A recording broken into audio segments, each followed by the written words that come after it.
Un incendie d'une rare intensité s'est déclaré dans l'après-midi de ce vendredi 20 mars 2026 sur l'avenue de la Mounois, en face du petit marché du Golfe Faustin, ici à Lubumbashi. 2 habitations ont été entièrement ravagées par le flamme, laissant derrière elles des familles démunies et sous le choc. Selon les premières informations recueillies sur place, tout serait parti d'une mauvaise installation du courant électrique.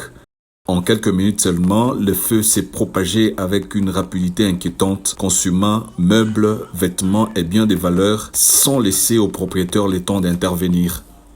Au moment du drame, les occupants des 2 maisons s'étaient rendus à l'église, laissant les enfants seuls à la maison. Une situation qui aurait pu tourner au pire, mais grâce à la vigilance et à la solidarité des habitants du quartier, les enfants ont pu être mis à l'abri à temps.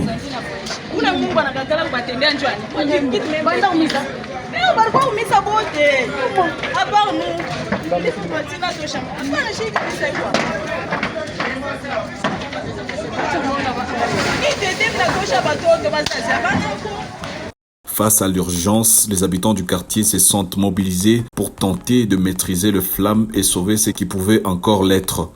Quelques biens ont ainsi pu être récupérés avant que le feu ne détruise totalement les habitations. Alertés, le service anti-incendie de la mairie de Lubumbashi sont intervenus quelques minutes plus tard.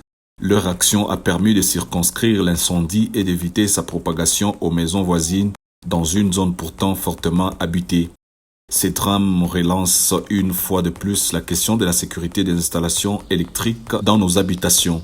Dans une ville en pleine expansion comme Lubumbashi, le respect des normes électriques reste un défi majeur souvent négligé, mais aux conséquences parfois dramatiques.